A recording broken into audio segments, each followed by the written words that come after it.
کیسے کریں؟ الرحمن الرحیم علم نشرح لك صدرك ووضعنا عنك وزرك الذي انقض ظهرك ورفعنا لك ذكرك فإن مع العسر يسرا إن مع العسر يسرا فإذا فرغت فانصب وإلى ربك فارغب۔ خدا بزرگ و برتر کے پاک کلام سے ہم نے آغاز کیا کہ سارے آغاز سیرت بابرکت سے ہوا ہے۔ خاتون و حضرات، زندہ لوگوں کے 51 میں 51 اجلاس میں آپ سبھی کو خوش آمدید کہتا ہوں، اور اپنی جانب سے زندہ لوگوں کی طرف سے اور علی صاحب کی طرف سے انتہائی ممنون احسان ہوں جناب احمد جاوید صاحب کا، ان کو آپ سب کی طرف سے بہت محبت کے ساتھ خوش آمدید کہتا ہوں۔ ان کی یہاں موجودگی میں سمجھتا ہوں کہ ہم سب کے لیے باعث تمانیت و افتخار ہے، اور ہم یقیناً آج ایک بار پھر ان کی گفتگو سے، ان کے ارشادات سے ہم سب مستفید ہوں گے۔ اور آج کی یہ جو خصوصی مجلس ہے، یہ جناب جلیل علی کے فن و شخصیت کے حوالے سے آپ کے جلیل علی صاحب، ہاں جی جی، تو میں اور آج کی اس مجلس کی خصوصی مجلس کی صدارت افتخار اردو، افتخار ادب جناب افتخار صاحب فرمانے مطلب مجلس کی، تو آپ کی پنکھا ایک آدھ بند کرا دو، یہ میں نے یہ والا آواز ہاں یہ والا بند ہونا چاہیے ورنہ کھر ہوگی نا۔ جی ٹھیک ہے، شروع کرتے ہیں۔ بسم اللہ الرحمن الرحیم، الحمد للہ وحدہ والصلاة والسلام علی سید والصلاة والسلام علی من لا نبی بعدہ۔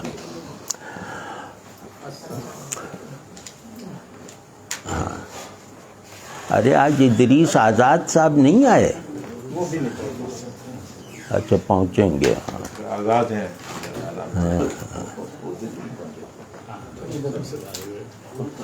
ادریس بھی ہیں، علم دیتے ہیں لیتے نہیں ہیں۔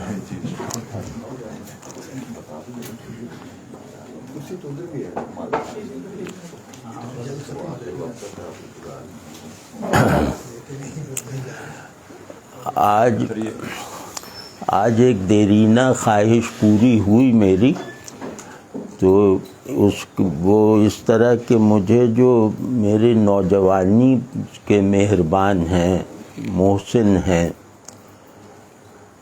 تعلیم دینے والے ہیں، مدد کرنے والے ہیں، میں چاہتا ہوں کہ اول تو میں خود انہیں تو بھولتا ہی نہیں ہوں، لیکن میں چاہتا ہوں کہ انہیں دوسروں کی نظر سے بھی اوجھل نہ رہنے دوں، وہ چاہے گمنام ہوں چاہے بہت عالی نام ہوں۔ عالی نام کی داد دیجیے گا۔ تو وہ اپنے جلیل علی صاحب سے میرا تعلق سن 70 کا ہے۔ یہ سن 70 میں کراچی آئے تھے، تو سجاد میر کے گھر جو ان کے دیرینہ دوست ہے وہاں ٹھہرے تھے، اور خاصے دن رہے، تو وہاں میرا ان سے تعلق ہوا۔ پھر اس کے بعد میں راول پنڈی میں کچھ عرصے کے لیے رہا صدر میں، تو وہاں ان سے بہت تعلق بڑھ گیا۔ وہ کیا جی پی او کے آگے ریسٹورنٹ اور یہ سب، تو تھوڑا سا کشاکش تھی، لیکن اس کشاکش میں جو کشش تھی اس کا تجربہ آج کے آدمیوں کو مشکل ہے کہ ہو۔ تو یہ خیر اس طرح، اور ان کی شخصیت میں موجود ایک استغنا اور بے نیازی، یہ سب چیزیں اس وقت بھی میرے لیے جیسے سبق آموز تھیں، وہ سیکھی بھی میں نے، یا سیکھنے کی کوشش بھی کی، کیونکہ یہ صاحب جو ہے نا، یہ عمر میں مجھ سے 7-8 برس بڑے ہیں، لیکن ان میں انکسار اتنا ہے کہ یہ چھوٹے دکھائی دیتے ہیں مجھ سے، تو وہ جو ہے یہ مطلب سینئر ہیں ہمارے۔ تو ان کی شاعری سے میں شاید شروع سے ہی ان کا قاری اور سامع ہوں، اور میرا گمان ہے کہ ان کا کوئی بھی شعر، کوئی نظم ایسی شاید نہ ہو جو چھپنے کے بعد میں نے نہ پڑھی ہو۔ تو یہ تعلق کا ایک اظہار کر رہے ہیں تاکہ یہ مزید مہربان ہو جائیں۔ تو ان کی شاعری میں جو ہر شاعری کا ایک معنوی در و بست بھی ہوتا ہے، مطلب تخلیقی تخیل جو ہے وہ ذہنی فکر کی نارسائی کی تلافی کرتا ہے۔ تو اگر کسی شاعر کے یہاں فکر کی فلسفیانہ یا ذہنی ساخت میں تبدیلی لانے والی قوت نہ ہو، جو ذہن کو ممنون نہ کر سکے، اس شاعری کی عمر زیادہ نہیں ہوتی۔ تو وہ چاہے مفکر ہو نہ ہو، لیکن یہ کہ اس کی شاعری میں ایک فکری جوہر جو گویا میرے یوں کہہ لیں کہ شعور وجود میں اضافہ کرے۔ بڑا شاعر ہمیشہ ایسا ہوتا ہے کہ وہ آپ کے شعور وجود میں اضافہ کرتا ہے اور واضح اضافہ کرتا ہے، اور آپ کے احوال وجود میں نئے احساسات اور کیفیات اور احوال ڈالتا ہے، اور آپ کی ان آنکھوں کو اندیکھا دیکھنے کی مشق کرواتا ہے۔ آپ دنیا کے تمام بڑے شاعروں کو پڑھ لیں تو ان میں یہ تین چیزیں سب میں بلا استثناء مشترک ہوں گی۔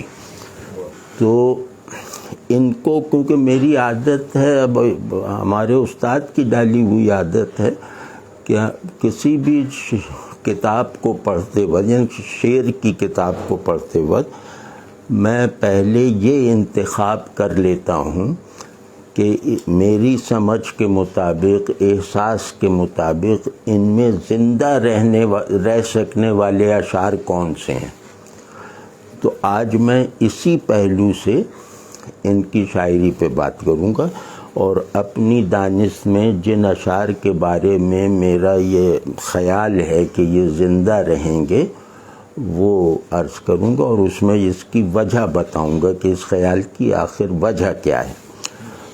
دوسرا یہ کہ ان کی شاعری کا جو میننگ سبسٹنس ہے، جس سے ان کے تمام جو یہ لفظ مجھے اچھا نہیں لگتا تخلیقی تجربہ وغیرہ، لیکن مجبوری ہے، اس وقت اس کا متبادل نہیں ہے۔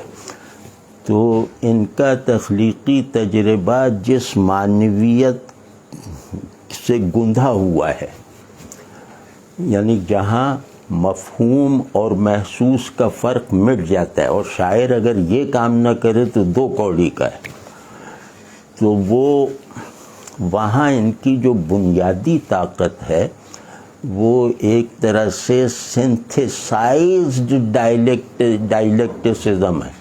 یہ جملہ تاریخ میں یہ فریز پہلی مرتبہ آیا ہے ان کی برکت سے۔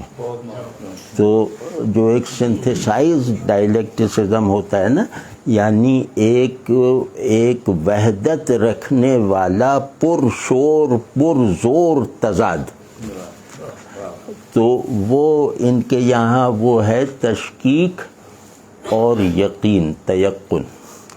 ان کے زیادہ تر جو جس کو میں کہہ رہا ہوں مجبوراً استعمال کر رہے ہیں کہ زیادہ تر شاعرانہ یا تخلیقی تجربات وہ اس بیج سے پھوٹتے ہیں جو دو طرح کے درخت اگاتا ہے، جو دو طرح کے آپس میں دشمنی رکھنے والے درخت اگاتا ہے۔ تو یہ چیز قیمتی ہے لوگوں کی، مطلب بہت سے قاریوں کی جو توجہ ہے وہ اپنی طرف کھینچتی ہے، اور اگر ان کے قارئین ایسے نہیں ہیں جو اس چیز کو بوجھ نہیں پائے تو پھر وہ ان کے شعر کو سمجھنے کے یا اسے محسوس کرنے، یعنی اسے مکمل کیفیت بنانے یا مکمل مضمون بنا لینے سے قاصر ہیں۔ تو یہ بات میں نے یہ افتخار صاحب کی شاعری بات کرتے ہوئے تفصیل سے کی۔ تو اب جیسا کہ میں نے عرض، دوسرا ان کا یہ ہے کہ جو یہ ریلیونٹ بہت ہیں، ہسٹوریکلی ریلیونٹ ہیں، مطلب ان کی یہ جس دنیا میں رہتے ہیں اس سے تخلیقی سطح پر بے نیازی نہیں پائی جاتی ان کے یہاں۔ یہ کوئی ضروری نہیں ہے کہ وہ آدمی بے نیازی نہ رکھے، لیکن ان کی بات میں کر رہا ہوں کہ ان کی شاعری سے یہ اخذ کیا جا سکتا ہے کہ یہ کس طرح کی سیاسی، معاشی، سماجی اور فکری صورتحال میں رہے ہیں، مطلب اپنے چاروں طرف۔ اس کو میں کہہ رہا ہوں کہ ریلیونس، وہ اپنے فوری حالات سے مطابقت، چاہے وہ مخالفانہ ہو چاہے موافقانہ ہو، وہ ان کے ہاں ضرور ہے۔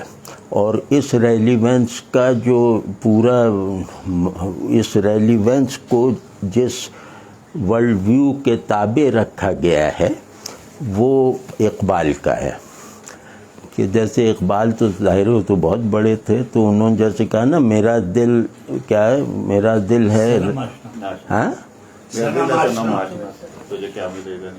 نہیں وہ جو ہے میرا دل ہے وہ رزم گاہے حیات، گمانوں کے لشکر یقین کا ثبات۔ تو انہوں نے اپنے بس بھر اس کیفیت کو اس کی فکری پیچیدگی کے ساتھ جذب کرنے اور گرفت میں لانے کی کوشش کی ہے۔ تو یہ گویا اپنے تخلیقی تجربے اور اس تجربے کی تشکیل میں لازماً کام آنے والی فکر میں اقبال کی روایت کے شاعر ہیں، لیکن اظہار میں یہ ان کی روایت سے الگ ہیں۔ مطلب ان کا جو آہنگ ہے، شعری آہنگ، شعری اظہار، وہ ان کا اپنا ہے۔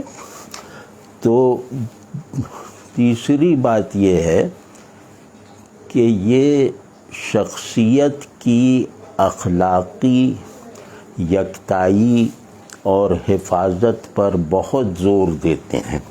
اقبال نے تو خود ہی کہہ کے بہت بڑا پس منظر بنا دیا تھا نا، وہ تو نہیں، لیکن جیسے کہیں کہ جلیل علی صاحب اپنے اخلاقی امتیاز کی طرف سے بہت حساس ہیں۔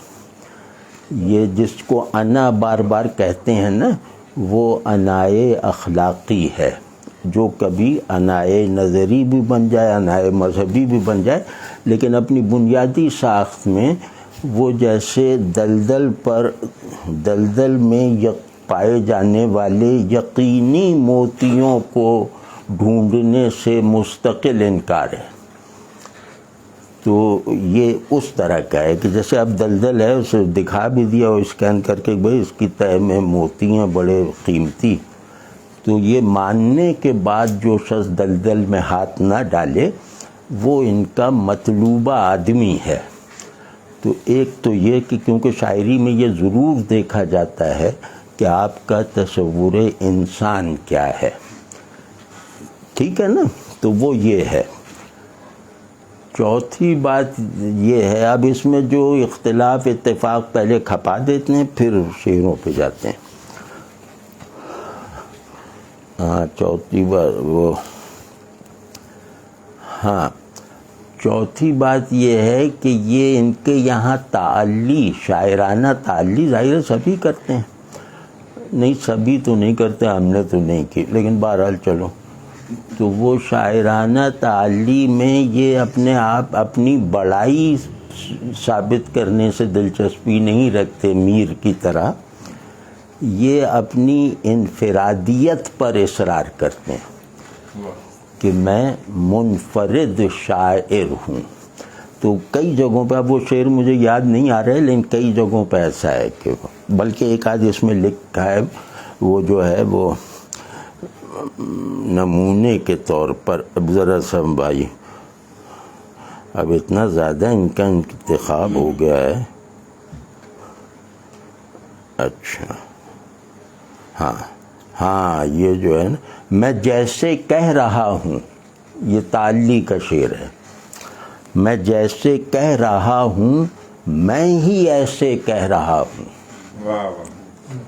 میں جیسے کہہ رہا ہوں میں ہی ایسے کہہ رہا ہوں، اور کیا نام ہے، میں جہاں ایک ایک سیلے دیگر کے ساتھ تنہا بہہ رہا ہوں، ایک ایک سیلے دیگر یعنی نئے نئے سیلابوں میں تنہا بہہ رہا ہوں. تو گویا یہ تو بہت ہی، یہ تو دعویٰ ایسا ہے کہ حافظ شیرازی نہ کر سکیں.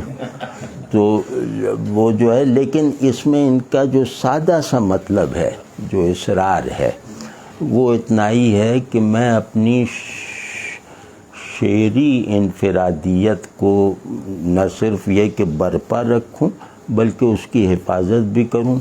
تو وہ اس طرح کے شعر ان کے یہاں اور بھی ہیں.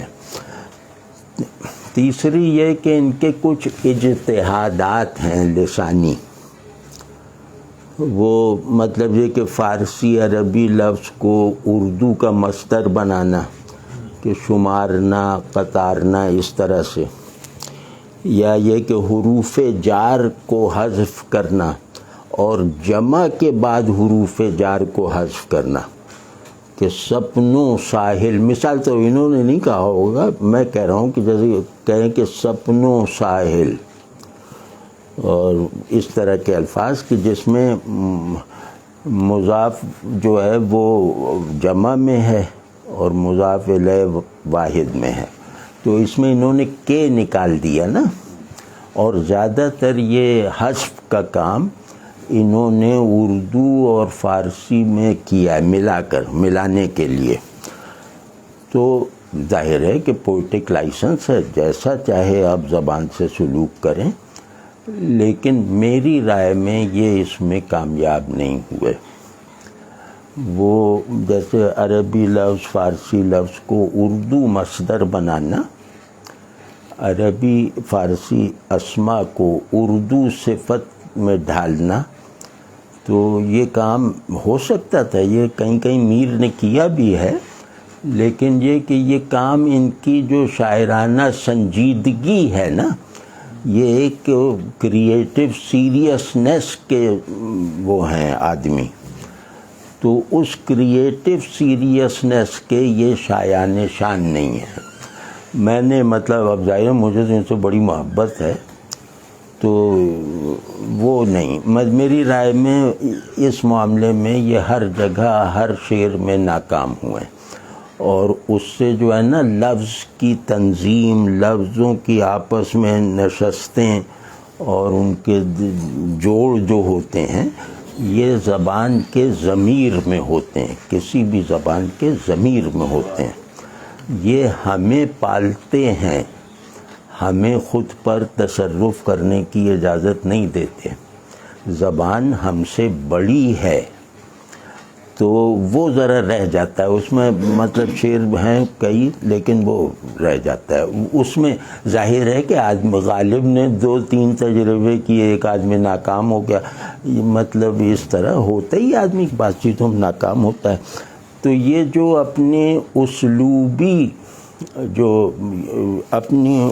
اسلوبی یکتائی کا اظہار لسانیاتی توڑ پھوڑ سے، یا یہ کہ دو بالکل الگ لوگوں کو زبردستی ہمسایہ بنانے کی جد و جہد جو کی گئی ہے، اس میں یہ کامیاب نہیں ہے.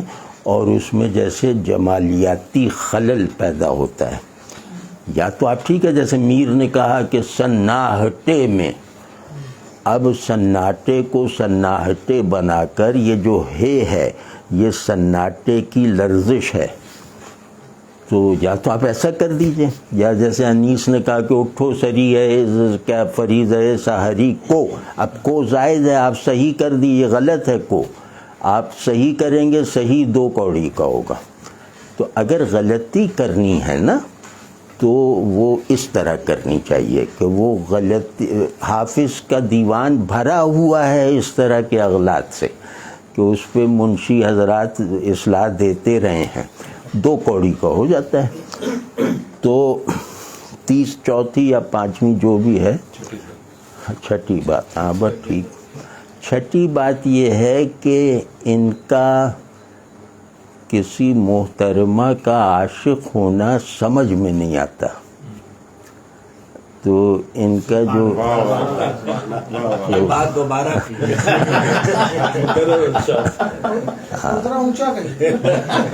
نہیں یہاں بھابھی تو نہیں بیٹھی؟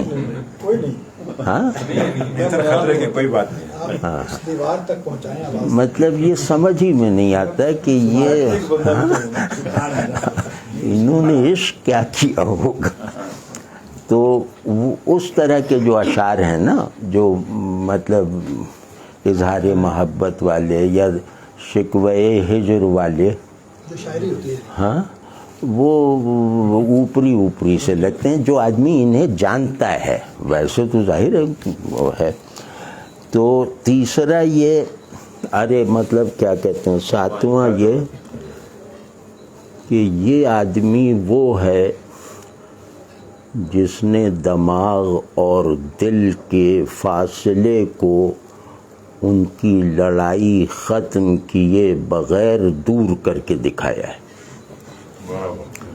ان کی کیفیت سوچتی ہوئی ہوتی ہے، یعنی ان کی کیفیت میں بھی سوچنا اس پر حاوی ہے، کیفیت کو مجروح کیے بغیر.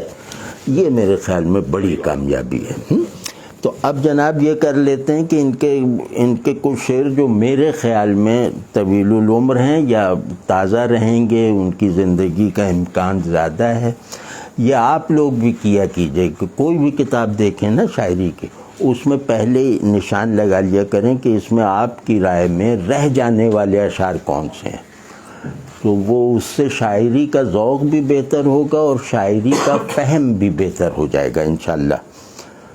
اب دیکھیے یہ اقبال کے ڈکشن میں اور ان کی محبوب بحر میں ایک شعر ہے کہ یا بحر کی گہرائی کچھ دل سے نہیں کہتی. یا بحر کی گہرائی، یار آپ بڑے اچھے لگ رہے ہیں. اب اس میں گرامی بتائیے نا. ہاں خبر ایجاد. ہاں ماشاء اللہ. یا بحر کی گہرائی کچھ دل سے نہیں کہتی، یا قطرے شبنم بھی دریائے معانی ہے. تو یہ جو ادھر اور جو ہے نا، اس کے اقبال امام ہیں ہماری شاعری میں. یا سراپا نالا بن جا، یا نوا پیدا نہ کر، اور بہت سارے شعر ہیں. تو اس لیے میں کہہ رہا ہوں کہ ڈکشن میں اور اقبال کی محبوب بحر میں ہونے کی وجہ سے اقبال کی بلا تکلف یاد دلاتا ہے. صرف اتنا کہ اقبال شاید دریائے معانی نہ کہتے قطرہ شبنم کو. یہ ان کی انفرادیت ہے، کیونکہ اقبال چیزوں کو ذہنی نہیں وجودی بناتے ہیں. جس سے جگر لال میں ٹھنڈک ہو وہ شبنم. تو اس طرح سے. تو اب یہ دیکھیے ذرا اس میں خوبصورت باتیں جو مجھے نظر آئیں نا، وہ تو یہی ہے کہ جو شیخ سعدی نے کہا کہ کیا ہے، گہے بر تارم اعلیٰ نشینم، گہے بر پشت پائے خود نبینم. یہ اس کلاسیکی مضمون کا ایک فریش اظہار ہے جو تقریباً ہر شاعر کیا ملے گا. تو اس میں معنوی ندرت نہیں ہے، لیکن معنی مشترک کو ندرت اظہار دینا، یہ ذرا کام کی بات ہے نا، اچھی بات ہے. تو اب یہ کہنا کبھی تو ایسا ہوتا ہے کہ سمندر کی گہرائی کو ہم یا تو دیکھ رہے ہیں یا اس میں غواصی بھی کر لیتے ہیں. تو دیکھنے اور اس میں حتیٰ کہ اس میں غواصی تک کر لینے کے باوجود ہم اپنی سیٹ آف ایگزسٹنس سے اسے ریلیٹ نہیں کر پاتے. مطلب سمندر کی گہرائی اس قابل نہیں ہے کہ ہمارے دل کو اپنی غواصی پر آمادہ کر لے. دل کچھ دل سے نہیں کہتی، بڑا خوبصورت وہ ہے فریز کہ گہرائی دل سے نہیں کہتی. بہت خوبصورت ہے، اور میرا خیال ہے یہ ایک فریز کے طور پر ندرت رکھتا ہے. مطلب اس طرح کے دل سے کچھ نہیں کہتی، یہ شاید نکالا نہ جا سکے نئے شاعروں میں.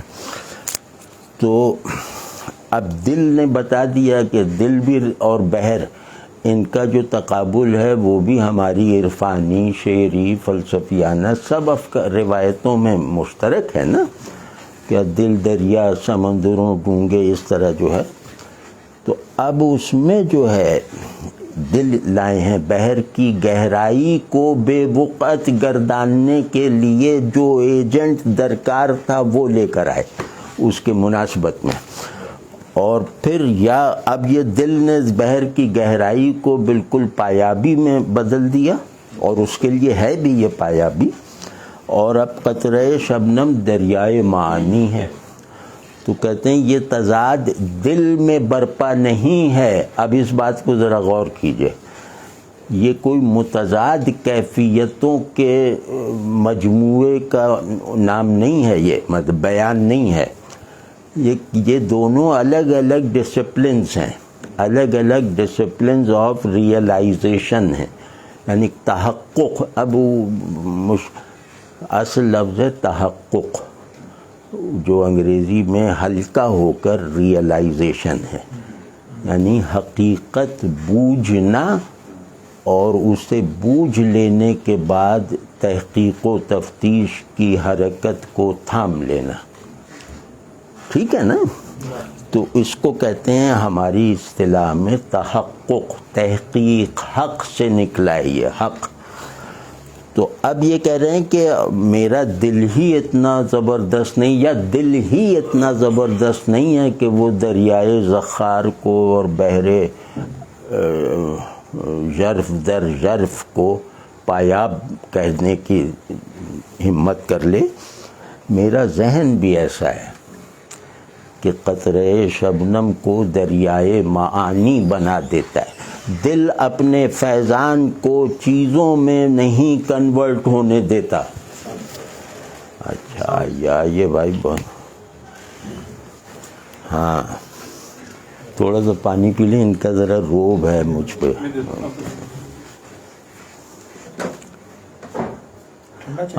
نہیں جیسا بھی ہو تھوڑا سا دے دے، وہ حلق سوکھ جاتا ہے.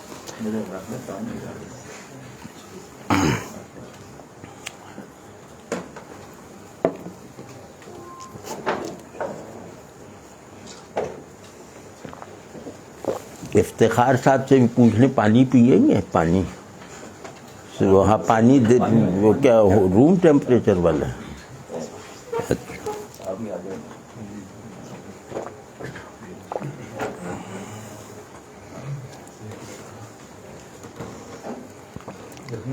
چشمہ بھی آئے. ہاں یہ نہ آئے یار، اس طرف سے بنا ہاں ادھر سے بنا لینا.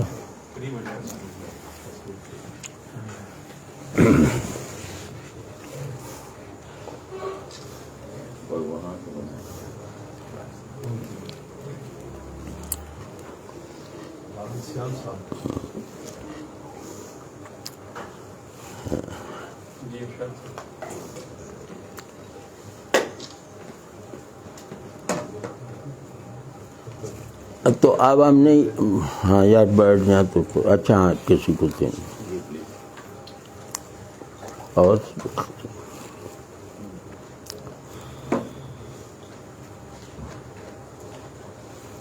سامعین کو بھی پانی پلانا ہیں یار. پھر کیا مطلب 5 منٹ بعد روک دوں گفتگو؟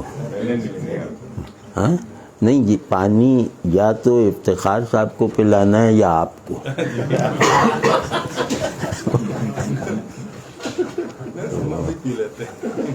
نہیں ابھی حوصلہ کریں، حوصلہ کریں. بڑا مزہ آ رہا ہوتا ہے تسلسل کو ہاں یا وہ بھول جاتا ہے پھر کہ کیا وہ چل رہا تھا. ہاں بڑے مزے میں تو ہم سیراب ہو گئے.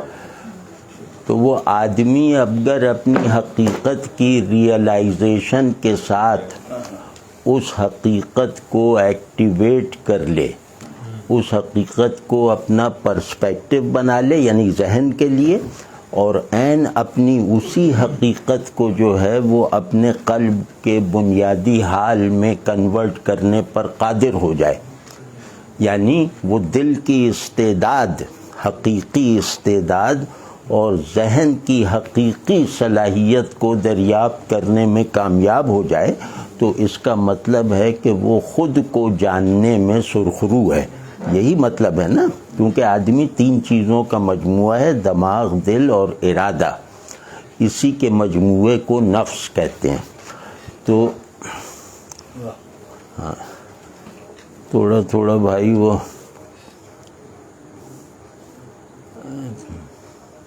وہ میر انیس کہتے تھے نا کہ یہ ان کا جہیز تو آ لے تو پھر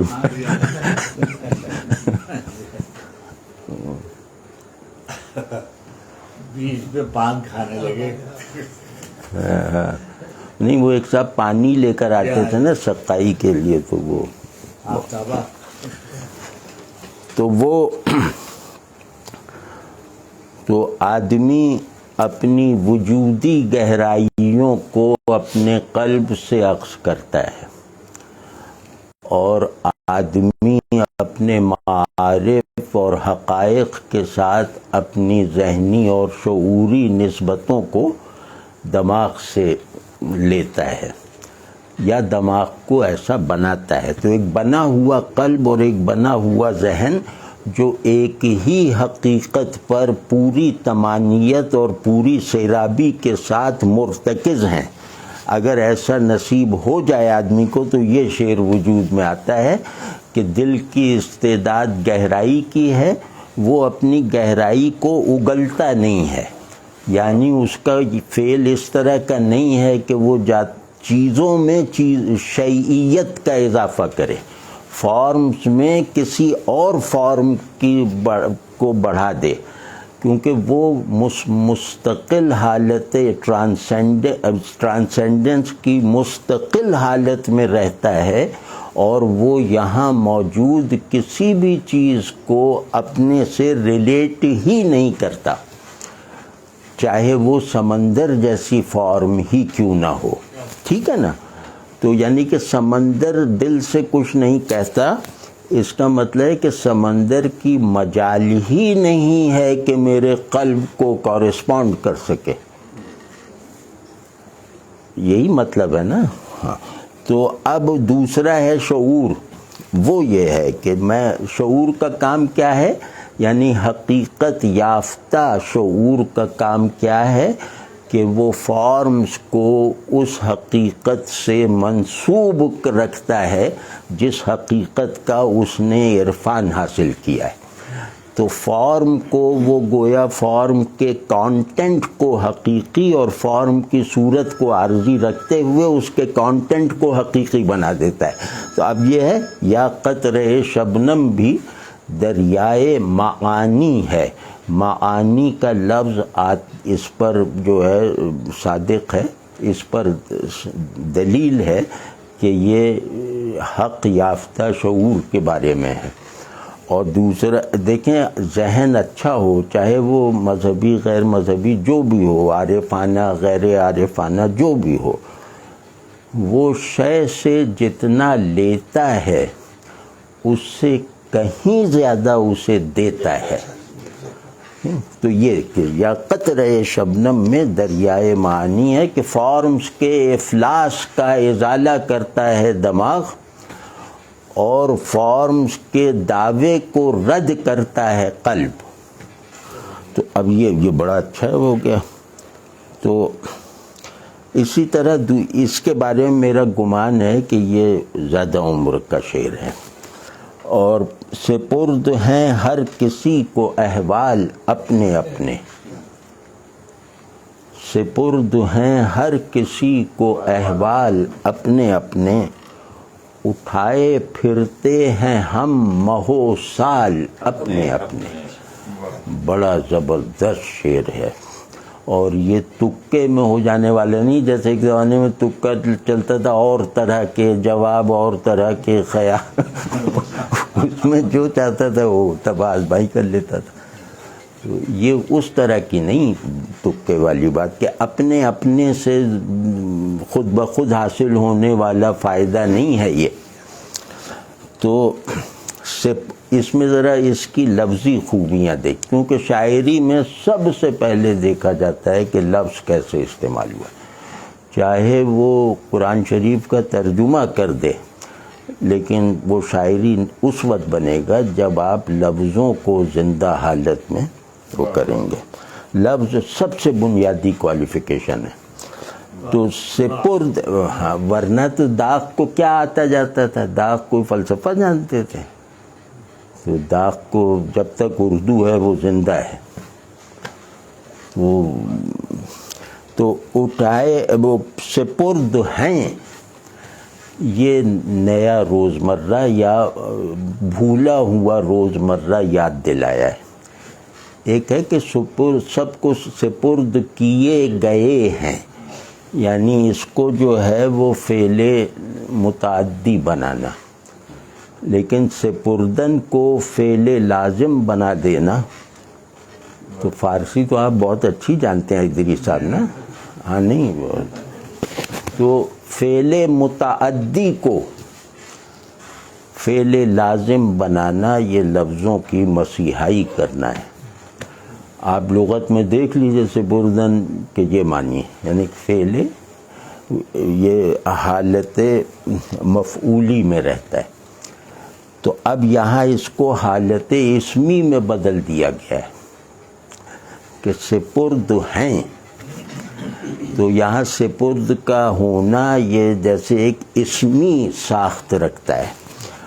تو ایک تو یہ، اور پھر دوسری جو اس میں زباندانی دکھائی ہے وہ ہے پہلے مصرے میں کہا ہر کسی، اور دوسرے مصرے میں ہر کسی کو ہم سے بدل دیا.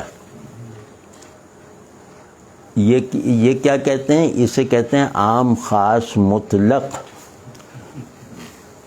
یہ اس ٹیکنیک کو کہتے ہیں کہ عام بتا دیا، عام جنرلائز کر دیا، نیچے آ کے اس کو پرٹیکولرائز کر دیا یونیورسل ہونے کے تاثر کے ساتھ. تو یہ اچھی بات ہے نا ان کی. وہ تو اب یہ کہہ رہے ہیں کہ احوال اپنے، یعنی ہر آدمی کا مائکرو کازم، ہر آدمی کا جہان صغیر جو جس سے وہ اس کا اپنا اپنا ہے. اور صرف جہان صغیر ہی نہیں احوال کے مجموعے کے طور پر، اس کا جہان کبیر بھی اپنا اپنا ہے. جس نے اس دکھائی دینے والی کائنات کے ساتھ تعلق میں انفرادیت پیدا کر کے نہیں دکھائی، وہ سائنسداں ہو سکتا ہے، مفکر ہو سکتا ہے، شاعر نہیں ہو سکتا. ہے کہ نہیں؟ کہ چیز کو دیکھنے کی نئی کھڑکیاں بنانا یہ شاعری کا بہت بڑا کام ہے، نئی پوزیشنز لینا امیج بنانے میں. تو اب کتنا اچھا ہے، دیکھیے نا کہ انفس میں ہر آدمی منفرد ہے، باعتبار انفس ہر آدمی. جیسے تصوف میں آتا ہے نا کہ ہر آدمی کا راستہ الگ ہے، ہر آدمی اور اللہ کے اتنے ذرائع ہیں کہ جیسے ہماری سانسیں کم ہیں پورے انسانوں کی، اللہ کے ساتھ وسائل قرب اس سے زیادہ ہیں. تو اب ہیں، تو اس میں راہ نکل آئی نا. تو اب یہ کہہ رہے ہیں کہ انفس میں بھی منفرد اور آفاق میں بھی انفرادیت والے. ماہو سال آفاقی ایجنٹس ہیں، انفسی تھوڑی ہیں. تو کیونکہ دنیا کا خلاصہ، دنیا میں سب سے زیادہ مؤثر، سب سے زیادہ مضبوط قدر جو ہے وہ زمانے کی ہے. اسپیس تابع محض بلکہ تابع محمل ہے زمانے کا. ٹھیک ہے نا. تو انہوں نے جو بڑا اصول ہے اس پہ اپنی انفرادیت جتائی ہے کہ اور باہر کی دنیا میں بھی ہم وہی جو انفس کی دنیا میں غیر متعین ہے، انفس میں شہریت کے تقاضے کے طور پر، وہاں میں کہنا جائز نہیں ہے. تو اب یہاں آپ کہتے ہیں وہی ہر کسی ایک طرح سے جنرل یونیورسلی پرٹیکولرائز ہو کے یہاں ہم میں اس لیے بدل گیا کہ یہاں کا پورا ماحول پرٹیکولیرٹی کا متقاضی ہے. تو یہ اچھا ہے بہت. تو اچھا آپ نے تو یہ سب سوچ سوچ کے لکھا ہوگا یہ سارا؟ آپ نکالنا ہے بڑا کچھ نہیں آپ نے تو یہ اصل میں برکت کی بات ہے اور کچھ نہیں. اچھا ہاں برکت، بالکل بالکل. اور اسی غزل کا دوسرا شعر ہے مائکروکازم انفس اور باہر کی دنیا آفاق. اب یہ سیر عروجی ہے اگلا شعر. ہوا فضا آسماں پرو بال نہیں، جدا جدا ہر کسی کی پرواز کا زمانہ. ابھی زمانہ کھولتے ہیں اور میں قسم کھا کے کہہ رہا ہوں کہ یہ زور لگا کے باتیں نہیں کر رہا، یعنی قسم کھا کے کہہ رہا ہوں کہ جو میں اس سے کشید کر پا رہا ہوں وہ یہ ہے. جدا جدا ہر کسی کی پرواز کا زمانہ، ہوا فضا آسماں پرو بال اپنے اپنے. اب آپ دیکھیں نا کہ ایک ہارزنٹیلٹی میں دکھا دی انفرادیت، ایک بلا جہت ماورائے جہت انفس میں انفرادیت دکھا دی. اب اپنے انفس اور آفاق دونوں کو گورن کرنے والے اصول عروج کو سیر کیا جا رہا ہے، جو انفس پر بھی حاکم ہے، آفاق پر بھی غالب ہے. تو وہ یہ کہہ رہے ہیں کہ اس میں بھی ہر ایک کی پرواز الگ الگ ہے. یعنی وصول اللہ کا راستہ، وصول اللہ میں حرکت عروجی کا جو میتھڈ اور وہ اس کا چینل ہر آدمی کا اگر الگ الگ نہیں ہے تو وہ طالب اللہ نہیں ہے. ٹھیک ہے نا؟ تو اب یہ ہوا فضا یہ سب اونچائی کے استعارے ہیں نا. آسماں پرو بال اپنے اپنے. اس میں زمانہ کا استعمال جن لوگوں کو صوفی شاعری پڑھنے کا اتفاق رہتا ہوگا، ظاہر سبھی کو ہے، تو وہاں زمانے کا مطلب ہوتا ہے ایک امپرسنل لا انفسی اور لا آفاقی حال. وہ جیسے ہوتے ہیں رسول اللہ صلی اللہ علیہ وسلم سے منسوب ایک مجھ پر ایسا بھی وقت آتا ہے، وہاں وقت ہے نا، لی مع اللہ وقت، کہ جب میرے اور اللہ کے بیچ میں جبرائیل بھی نہیں ہوتے. تو یہ جو معیت ہے، یہ معیت اپنے آپ سے بھی جدا رکھتی ہے. تو اب اس میں زمانہ کا مطلب ہے حالت وصل باعتبار حرکت عروجی. اب یہ اس لیے بول رہا ہوں کہ زیادہ نہ وہ ایک اصطلاح اسی لیے بنتی ہے نا کہ بات مختصر ہو جائے. تو یہ اس میں آ گیا. اب ایک چیز ہے جو نفسیاتی سی ہے، جو جدید نفسیات کو جیسے ایک پہلو سے اس کے اندر موجود ایک نئے محرک کا ادراک کروا رہی ہے، اور مضمون عام ہے لیکن اس کو برتا اس طرح گیا ہے. وہ میں ابھی عرض کرتا ہوں. وہ کیا کیا دلوں کا خوف چھپانا پڑا ہمیں،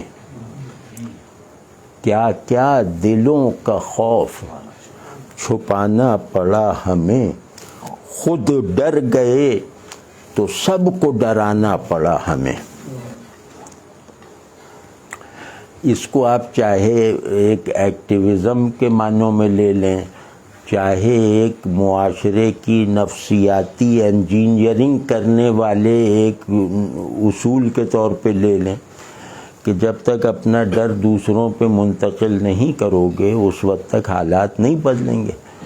تو یا یہ کہ آگے بھی لے جائیں کہ اللہ سے ڈرو گے تو لوگوں کو اللہ سے ڈرنا میسر آ جائے تو لوگوں کو بھی اللہ سے ڈراؤ، کیونکہ اللہ سے ڈرنا سب سے لذیذ چیز ہے.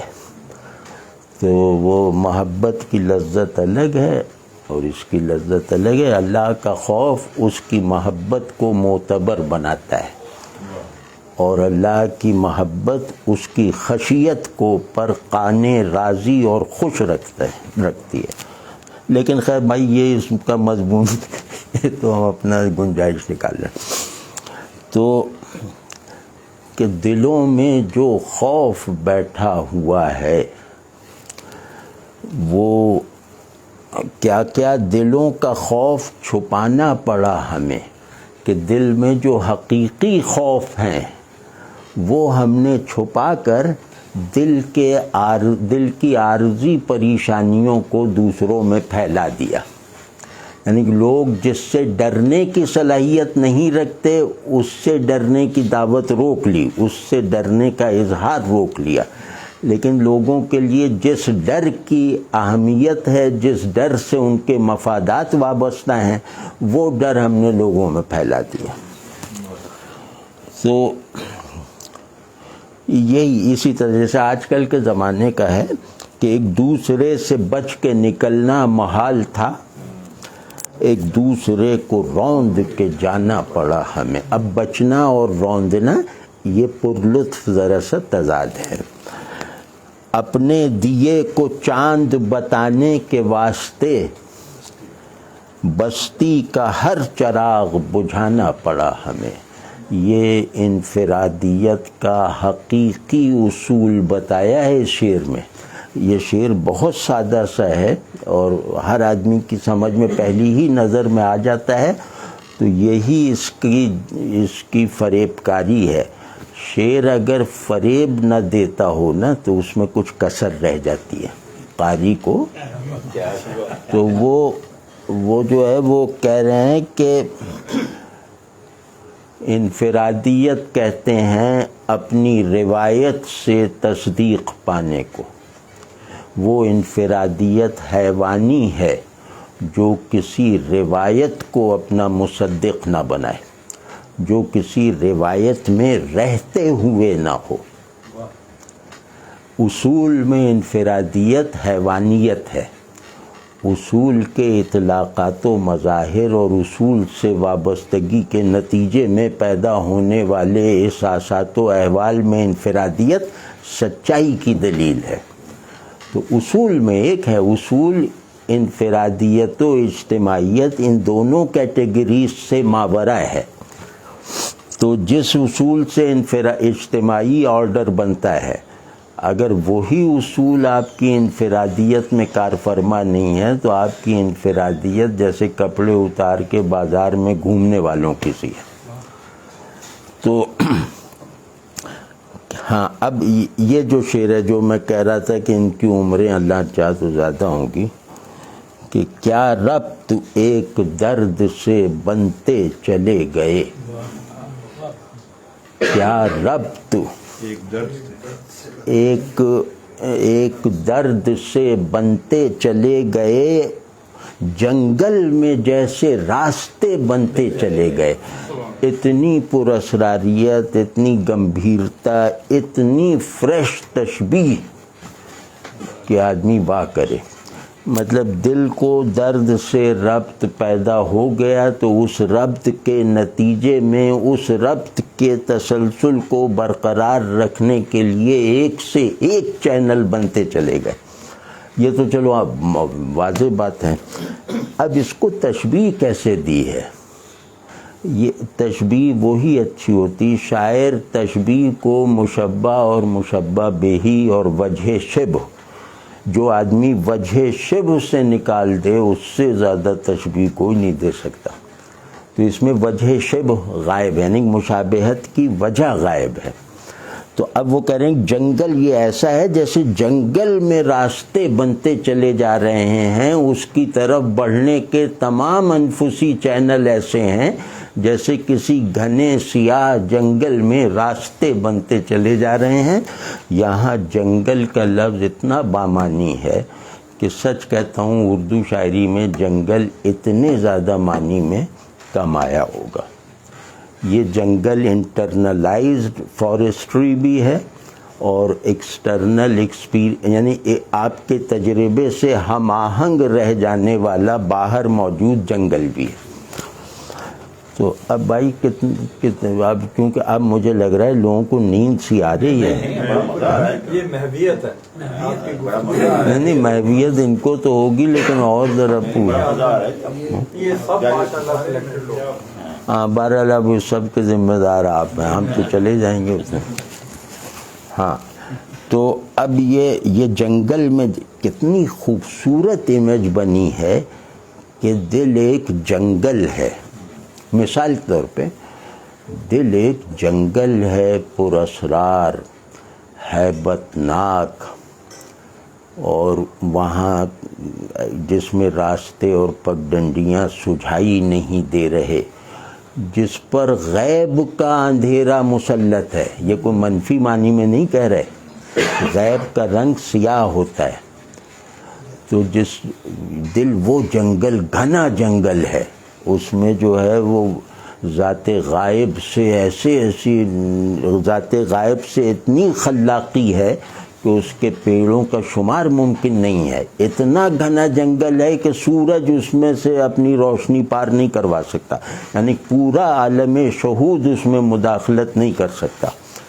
اب وہ کہہ رہے ہیں کہ اس جنگل میں جس کو غیب کی گھنی چھاؤں اور غیب کے تہ بر تہ لامحدود انداز سے تہ بر تہ اندھیروں نے ڈھانپ رکھا ہے، اس میں میرے تعلق کی برکت سے، اس کی عنایت سے، جیسے اس میں راستے نکلنے شروع ہو گئے، یعنی کچھ دکھائی دینا غیب میں شامل ہو گیا، اور جس کو غیب میں دکھائی دینے کا احساس نہیں ہے وہ مومن بالغیب ہو ہی نہیں سکتا۔ جس کی آرزوئے دید بڑھاتے رہنے والے مشاہدات اسے میسر نہیں ہیں، وہ ایمان فی الغیب کو نہ ذہنی طور پہ جانتا ہے نہ احوالی طور پہ۔ تو یہ بڑا خوبصورت ہے، اور اس کو میں صوفیوں کو دوں گا بڑے خوش ہوں گے۔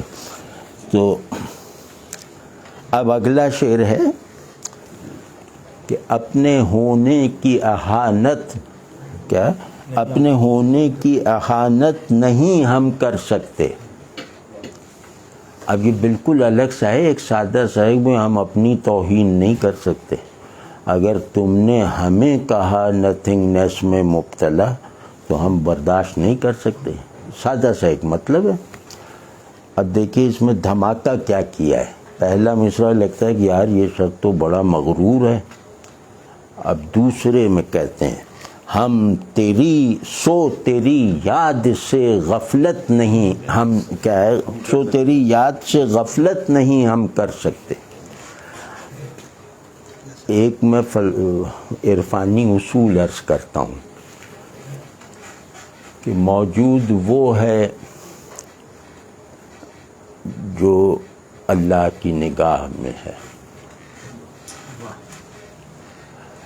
معدوم وہ ہے جو اللہ کی علمی نگاہ میں تو ہے لیکن اللہ کی نگاہ قبول میں نہیں ہے۔ تو اللہ تو شیطان کو بھی دیکھے، کوئی چیز اس سے باہر تھوڑی ہے اس کے، لیکن بعض کے ساتھ اس کی وہ تائید ہے، بعض کے ساتھ وہ ہے۔ تو اب یہ کہہ رہے ہیں کہ تیری یاد ہی تو میرے ہونے کا کل اثاثہ بلکہ مغز وجود ہے، تو اس مغز وجود سے بے پرواہی کر کے میں اپنے ہونے کی احانت نہیں ہونے دوں گا۔ یہ اقبال کی معنوی روایت کا شعر ہے۔ تو اسی طرح ہاں یہ بڑا خوبصورت جو ہے اسی غزل کا، مصلحت سحر بہت پھونکتی پھرتی ہے، مصلحت سحر بہت پھونکتی پھرتی ہے، پھرے کم قد و قامت وحشت نہیں ہم کر سکتے۔ ہاں کم قد و قامت وحشت نہیں ہم کر سکتے۔ بہت اچھوتا استعارہ، بہت نادر تصویر ہے۔ قد و قامت وحشت کو کم کرنا یا نہ کرنا یہ بالکل فریش فریز ہے۔ تو وہ جیسے غالب کا تھا نا، غالب کا ایک بہت بڑا کمال ہے، لیکن اپنے مرتبے کے حساب سے فرق مراتب کے لازماً ساتھ، کہ جیسے ان کا نوجوانی کا شعر ہے 19 برس کا، اب بڑا آسان ہے یہ کہنا کہ غالب نے فلاں شعر کس عمر میں کہا تھا، تو وہ کہتے ہیں کہ اسد اٹھنا قیامت قامتوں کا وقت آرائش، اسد اٹھنا قیامت قامتوں کا وقت آرائش، لباس نظم میں بالیدن مضمون عالی ہے. ان کا نام بھی چلو آ گیا، مجھے اچھا ہو گیا. تو اب جناب یہ جو ہے نا کہ مصلحت یعنی کہ لوگوں کی حضرت ناصح جو بتاتے ہیں وہ بتاتے پھریں، بتاتے رہیں، اور وہ سب مبنی بر واقعیت ہوگا. وہ اس لحاظ سے صحیح ہوگا کہ بھئی میرے کہنے پر نہیں چلو گے تو جان کا نقصان ہے، مال کا نقصان ہے، فلاں فلاں. لیکن ہم قد و قامت وحشت کو کم نہیں کر سکتے، یعنی ہم فراق کی عظمت کو وصال کے تصور کے ساتھ جو ہے وہ بلند کرتے رہیں گے. ہم فراق کی قدردانی میں وصال کے جویا ہیں. تو یہ ہے. اور یہ اچھا شعر ہے، دلچسپ ہے کہ یہ جو چہرے پہ لکھی چپ ہے، یہ جو چہرے پہ لکھی چپ ہے ذرا ناز کے ساتھ. یہ بھی بہت فریش ہے. یہ جو چہرے پہ لکھی چپ ہے ذرا ناز کے ساتھ، کوئی طوفان ہے سینے میں کسی راز کے ساتھ. راز کہتے ہیں شانت ہو جانے کو، یعنی حملے اسرار جو ہے وہ شانت ہوتا ہے. جو صاحب سر ہوتا ہے نا وہ شانت ہوتا ہے. اب اس پہلو سے اگر دیکھیں تو ہم ایسے صاحب سر ہیں جن میں طوفان بھی برپا ہیں، یعنی تصوف کی اصطلاح میں ہم سالک مجذوب ہیں. یہ بہت پیچیدہ اصطلاح ہے، بہت بڑی اصطلاح ہے. تو یہ بات کہنا بھی بہت زبردست ہے. تو آسماں جانے کہاں لے کے چلا ہے مجھ کو، آسماں جانے کہاں لے کے چلا ہے مجھ کو. یہ مضمون بالکل نیا ہے ہمارے مطالعے کی حد تک. آسماں جانے کہاں لے کے چلا ہے مجھ کو، اوپر اٹھتا ہے برابر میری پرواز کے ساتھ. یہ غالب ہاں اس پر، اس کیفیت پر حرف آخر غالب کا ہی ہے. مطلب وہ اردو فارسی کہیں بھی اس مضمون کو اگر آپ سب سے بڑھ کر دیکھیں گے تو غالب کیا وہ ہے کہ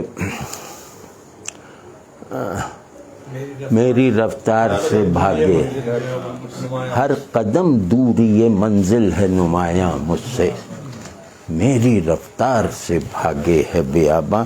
تو جو بڑے لوگوں کی روایت میں اپنے آپ کو منوا لینا یہ بڑی بات ہوتی ہے. تو یعنی ہم پرواز کرتے اس میں یہ ہے کہ سیر یافتن و نایافتن کا مجموعہ ہے. سیر عروجی، اس میں یافتن بھی ماننا ہے اور نایافتن پر بھی یقین رکھنا ہے. یافتن کو محسوس کرنا ہے، نایافتن کی قدردانی کو بڑھانا ہے اس یافتن سے. تو یہ ہے اس میں. اور ہاں کیا ہے، پیر جاتے ہیں یہ دریائے شب و روز اکثر، یعنی ہم محذوف ہے. پیر جاتے ہیں یہ دریائے شب و روز اکثر، باغ ایک سیر کو اس پار بنایا ہوا ہے. بہت عمدہ ہے، مطلب خوبصورت بہت. اور پیر جانا تھوڑا ان کی زبردانی پہ شہادت بھی دیتا ہے. ظاہر یہ تو ہیں انہیں، تو تیر جانا اور پیر جانا میں فرق ہے. دریا کو پیر جائیں تو دریا کی توہین ہے، دریا کو تیر جائیں تو دریا کا احسان ہے. تو اس طرح کا ہے وہ، ظاہر ہے تو سبھی. اور کیا شعر ہے ذرا دیکھیے گا بھائی. میں جب اس وقت سے تفصیل نہیں کر رہا، بس مزے لے لیجیے کہ قبیلے سج گئے. نہیں، کیا ہے یہ؟ قبیلے سج گئے نہیں، آگے قبیلے غلط ہے. قبیلے سج گئے نامختتم بناتے ہوئے. سجدے وغیرہ ہو گئے. سبیل ہاں سبیل سجدہ نامختمم بناتے ہوئے. سبیلے، سبیل سجدہ ہاں یہ قبیلے غلط ہمارے پاس ہے. ہاں، سجدہ نامختتم بناتے. سبیلے سجدے نامختتم بناتے ہوئے خدا تک آئے ہیں کیا کیا صنم بناتے ہوئے. بہت خوبصورت ہے. تو جس نے صنم پرستی نہیں کی نا، اس کی خدا پرستی میں ایک آنچ کی کسر رہ جاتی ہے. اسی وجہ سے عشق مجازی کی تکریم ہے. ہاں؟ نہیں اب یہ اس راستے کے مسافر نہیں، انہوں نے تو ایسے ہی کہہ دیا. وہ اس شعر کی داد افتخار صاحب دیں گے کہ وہ خدا تک آئے ہیں کیا کیا صنم بناتے ہوئے. کیا کیا کا جواب ہے کہ سبیلے سجدے نامختتم بناتے ہوئے. جو سر کے بل نہیں چلتا وہ پاؤں پر کھڑا نہیں ہو سکتا. یہ سارا جو زندگی کا سفر ہے نا، یہ سر کے بل چلنے کی مشق ہے، تاکہ ہم جہاں ہمیں کھڑا ہونا ہے 2-4 ہزار سال وہاں کھڑے ہو سکیں. ہے کہ نہیں؟ تو خدا تک آئے ہیں کیا کیا. اور یہ جو ہے اس مصرے کی آواز پہ بھی کچھ کہیے گا کیسا؟ اچھا جی، اس مصرے کی آواز پہ بھی کچھ کہیے گا. کس پر؟ سبیل سجدہ نامختتم، آواز بھی کیسی اچھی؟ ہاں آواز بہت اچھی. نامختتم ذرا کڑھپ سا لفظ ہے، لیکن اس کو کھپا دیا انہوں نے. تو ایک لفظ جو الگ سے کسی بڑے آہنگ سے نکلا ہوا نہ ہو، اس کو ترکیب دے کر خوشگوار بنا دینا، تو یہ اس کے بادشاہ میر ہیں. تو ہاں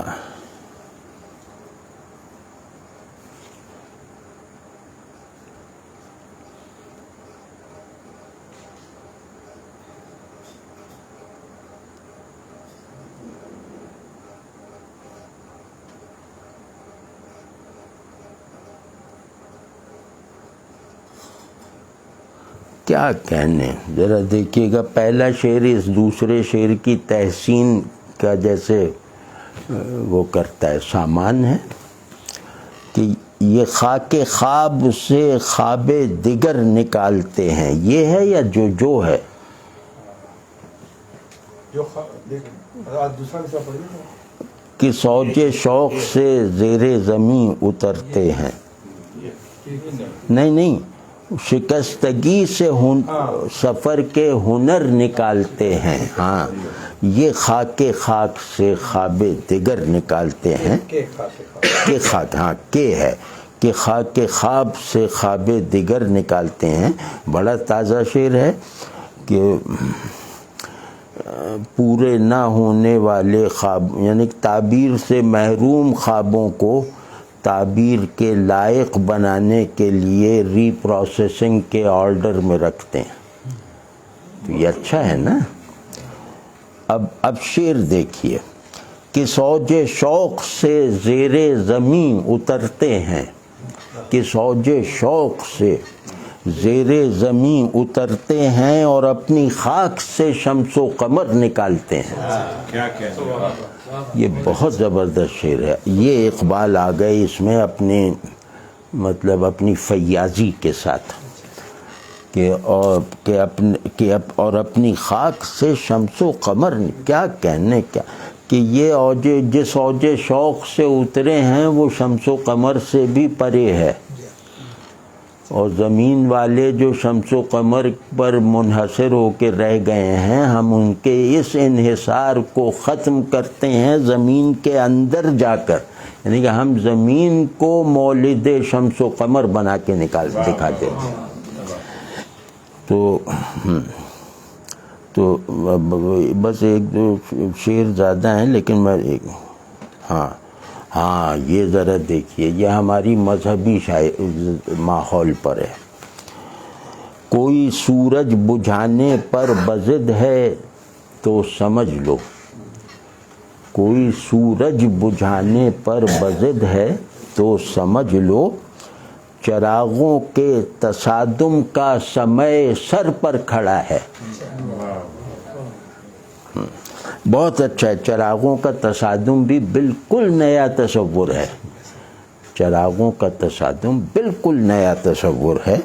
تو جو سورج کو بجھانے پر یعنی اصول کو محو کرنے پر لگا ہوگا تو وہ اصول کی ویلڈ مینیفیسٹیشنز میں جھگڑا کھڑا کر دے گا، جو ہماری مطلب مذہبی صورتحال میں اب نہیں مطلب چلا آ رہا ہے. تو یہ بھی زبردست شعر ہے. ہاں، کھڑے ہیں راہ میں کس اہتمام سے منظر، کھڑے ہیں راہ میں کس اہتمام سے منظر، نگاہ جیسے کرے گی کہیں پڑاؤ بھی. بہت خوبصورت ہے. اور تھوڑا سا صوفیوں کے پاس بیٹھے ہوں نا تو اس پہ جیسے بڑا اچھا لگتا ہے کہ آدمی کی نگاہ کو جو دیکھا ہے اس پر رکنا نہیں چاہیے، جو نہیں دیکھا جا سکتا اس کی طرف چلتے رہنا چاہیے. یہی حرکت نارسی جو ہے یہ آپ کو نادیدہ کا دیدار کروائے گی. تو اب یہ ہو گیا. اور ہاں کیا کہنے، حساب درجوں میں نہیں، حساب درد میں درجوں کی درجے ہیں نا، حساب درد میں درجوں کی حد بناتے ہوئے. یہ بھی عجیب سا ہے نا، حساب یعنی درجوں میں فرق مراتب یا ان میں زیادہ کم کا فیصلہ کرتے ہوئے، حساب درد میں درجوں کی حد بناتے ہوئے. بلکہ یوں کہنا چاہیے کہ اس درد کی پہنچ بس یہاں تک ہے، اس غم کی رسائی یہاں تک ہے. یہ ہے کہ سب کو جیسے یہ انقیاد میں رکھ کر. تو اب کہہ رہے ہیں کہ حساب درد میں درجوں کی حد بناتے ہوئے کچھ اور کم ہوئے خود کو عدد بناتے ہوئے. یہ بھی بالکل نیا مضمون ہے اور بہت فریش ہے. اور جس نے میتھمیٹکس اچھی بھی پڑھی ہو نا وہ بھی اس پہ واہ کہے گا، کیونکہ شناخت کا لفظ سے عدد میں منتقل ہو جانا یہ اس کی ارضیت میں تو پھیلاؤ پیدا کر دے گا لیکن اس کی سماویت کو مشتبہ یا غیر ضروری بنا دے گا. عدد کیا ہے؟ عدد وہ ہے جس کا ہدف جو ایبسٹریکشن پر کھڑا ہے اور جس کا ہر مصداق اس ایبسٹریکشن سے خالی ہونا چاہیے. یعنی ایک کا ہندسہ یا عدد ہے نا، تو اب ہر چیز جس پر ایک کا اطلاق ہو سکے اسے کسی ٹرانسینڈنس یا ایک کے آئیڈیا میں چھپی ہوئی ایبسٹریکشن سے پاک ہونا چاہیے. یہ اپنے مصداق کو کنکریٹ دیکھنا چاہتا ہے. تو اب اس کو دیکھیں، اب دیکھیں کچھ اور کم ہوئے خود کو عدد بناتے ہوئے. ہم لفظ جب تھے تو بھی کم تھے کیونکہ اس وقت ہم اپنے معانی کے کنٹینر نہیں تھے، لفظ اتنا زیادہ پرمانی نہیں تھا. لیکن جب ہم نے اس امید پہ کہ عدد میں، کیونکہ عدد کی رینج لفظ سے زیادہ ہے، تو ہم نے خود کو عدد میں ڈالا تو پتہ چلا کہ ارے یہ تو ہم خود اور سکڑ. تو یہ ایک شعر ایسا ہے جو میں نہیں کہہ رہا کہ اس کی عمر زیادہ ہے، لیکن اس نے مجھے ایک بڑی پرانی یاد دلا دی. بریگیڈیئر عاطف تھے مرحوم، وہ سیکٹری کی تھے، وہ بہت بڑے ہاکی پلیئر تھے اور جب پاکستان نے پہلا اولمپک سن 60 میں جیتا ہے تو اس ٹیم کے کپتان تھے. اس کے بعد انہوں نے ساری زندگی ہاکی کے فروغ میں گزاری اور ہاکی کھیل کا اتنا بڑا کوچ دنیا میں کوئی نہیں تھا, ان کو مانا گیا ہے یہ. تو وہ جب میچ سے پہلے وہ جو سر جھکا کے ایسے دائرہ بنا کے مشورہ کرتے ہیں نا, یہ ایک رسم ہے. تو اس میں عاطف مینیجر تھے اس میچ میں, تو کہنے لگے کہ آج قتل عام کرنا ہے. یہ قتل عام لفظ کے بانی بریگیڈیئر وہ ہیں عاطف ہیں. قتل عام یعنی یلغار, جیسے منگولوں میں یلغار, ہاں یلغار ہو, ہاں یلغار ہو. تو کوئی ہاں ہاں شوہر ہیں, ان کے شوہر تھے. کوئی قتل عام ہوا ہے میرے اندر عالی.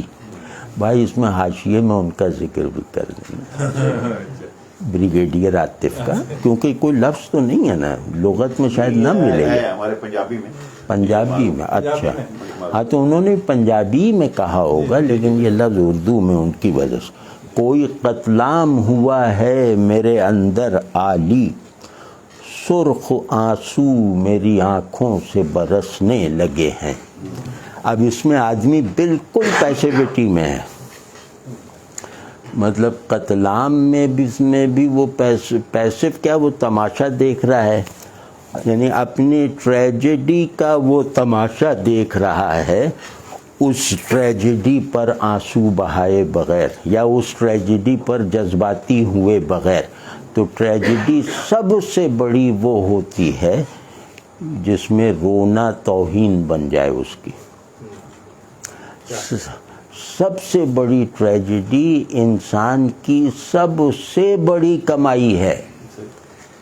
مطلب ٹریجک ایسنس کے بغیر نہ خدا کا کوئی تصور ہے, نہ وجود کا کوئی تصور ہے, نہ کائنات کا کوئی تصور ہے. ٹریجڈی ایک بیسک سبسٹنس کی طرح میرے دیکھنے, سوچنے اور محسوس کرنے میں شامل رہتی ہے اور اپنی تسکین ڈھونڈتی رہتی ہے, مجھ سے شکایت کرتی ہے کہ اس چیز میں ٹریجک ایلیمنٹ کہاں ہے. تو جن کی خوشیاں یہ سب سائلنسر نکال کے موٹر سائیکل چلانے تک محدود ہوں, وہ ان باتوں کو نہیں سمجھ سکتے. خوشی جب تک المیہ نہیں ہے وہ انسانی نہیں ہے, اور المیہ جب تک فلفلنگ اور سیٹسفائنگ اور طمانینت دہ نہیں ہے وہ روحانی المیہ نہیں ہے کہ نہیں. تو یہ سرخ آنسو میری آنکھوں سے برسنے لگے ہیں, یہ عجیب سا ہے نا, ایک لا تعلقی سے بتا رہے ہیں. اور ٹریجڈی کا اظہار ڈیٹیچمنٹ کے بغیر ہو ہی نہیں سکتا. دنیا کی سب سے بڑی ٹریجڈیز جو ہیں ان کا اظہار رپورٹنگ کی طرح ہے. مطلب یہ کہ ایک تو یہ کہ پرسنل کم ہیں, اور پرسنل اگر ہیں بھی تو جیسے لطف اندوز ہونے کی ایک کیفیت اس میں داخل رہتی ہے. ہاں آخر میں ایک شعر پڑھ دوں, یہ تو یقیناً بہت ہی زیادہ آگے جائے گا. ان میں آج کل کے جو شاعر ہیں, ہماری عمر سے کم جو لوگ ہیں,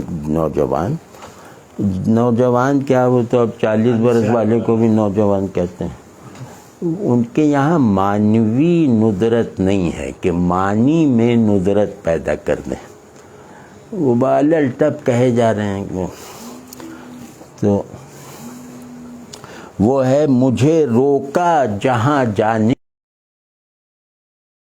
اب تم آپ اے آئی کو بنا لیں, تم آپ بگ ڈیٹا کو بنا لیں, تم آپ جینیٹنگ انجینئرنگ کو بنا لیں, تم آپ سارے یہ جو ساری ویو آف ڈی ہیومنائزیشن ہے جو اے آئی جس کا اہل کار بنے گی, ابھی وہاں جانے سے تم نے وہاں دیکھو میرا سایہ گیا ہے. سائے کی رسائی شخص سے زیادہ ہونا یہ اتنا بامانی ہے کہ سچ کہتا ہوں کہ رونگٹے کھڑے ہو جاتے ہیں کہ شخص غیر مطلوب ہے، سایہ بنے بغیر، یعنی شخص کو ختم کر کے خود کو زمینی شناخت دیے بغیر، یعنی شناخت وہاں بھی ہوگی کہ یہ سایہ آ گیا جاوید کا، یہ سایہ ان کا ہے، لیکن دیکھیں وہ شناخت اس کے لیے ہوگی جہاں میرے سائے کو اپنی فنائیت کے نتیجے میں جانا ہے، ہمارے لیے وہ بھی نہیں ہوگی۔ تو اب یہ دیکھیے کہ تم نے فرض کیا، میں کہوں کہ تم نے خدا تک جانے سے ہمیں روکا، اب ظاہر ہے روک ہی دیں گے، وہ آپ کے پاس خدا کو ماننے کی کوئی دلیل نہیں رہنے دیں گے، کوئی ضرورت نہیں رہنے دیں گے، کوئی محتاجی نہیں رہنے دیں گے بزعم خویش، مطلب یہ ان کا۔ اور اب لوگ مایوسی کی طرف زیادہ ہیں، جن میں ایک میں بھی ہوں، تو وہ جو ہے وہ ان کو کہہ رہے ہیں اس دیو سے کہ تو مجھے نہیں روک سکتا، تو شخص کو روک سکتا ہے، سایہ کو تھوڑی روک سکتا ہے، سایہ کسی کے زیر تصرف نہیں ہے سوائے خدا کے، اور سائے سے مستقل پہچان کوئی نہیں ہے۔ اگر شخص بن کے رہوں گا تو میری شناخت عارضی ہے اور محدود ہے، اور سایہ بن کے رہوں گا تو سایہ بن کر چلوں گا تو میری شناخت مستقل ہے اور غیر محدود ہے۔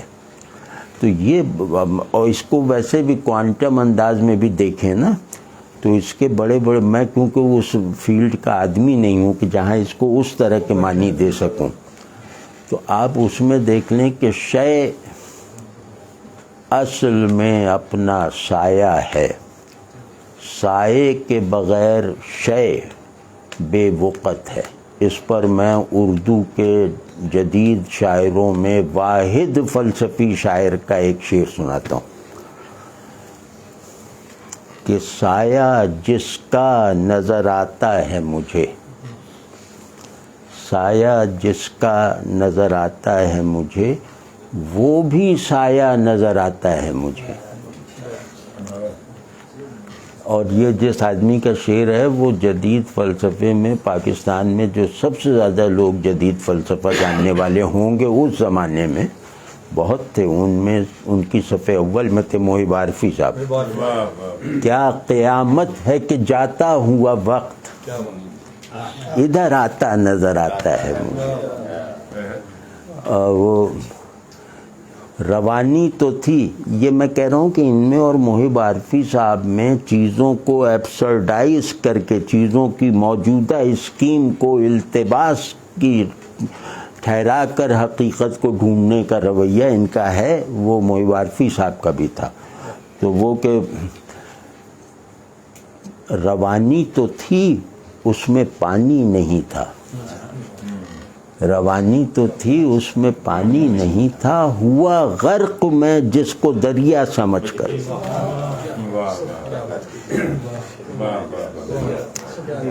تو جناب بڑی نوازش، یہ جیسے پریشان گوئی سی تھی، لیکن بہرحال اپنے جذبات کا اظہار تو کر دیا۔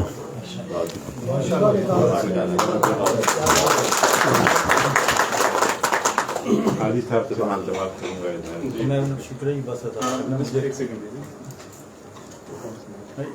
ہاں یہ جناب